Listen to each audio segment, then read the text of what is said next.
буквально 4 роки тому назад, як ми створювали центр реабілітації до наших дітей. І я грубо скажу, говорили, що зачем нам дебіли, які будуть в садочку з нами, наші діти з дебілами гратися. То на даний момент зараз друга реакція вже.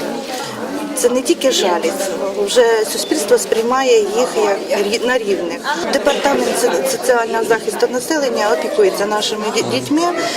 Ми в першу чергу проводили соціальний проєкт «Діти нашого міста». І наші діти були в конкурсі краси, і ці діти вони участвували, висіли наші діти на бігбордах.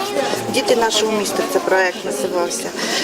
В першу чергу це наші трусі, це наші громадські організації, благодійні фонди, які з нами вже співпрацюємо вже багато років.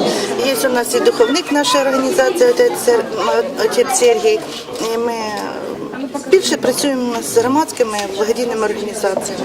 Я можу навіть назвати їх, тому що вони допомагають.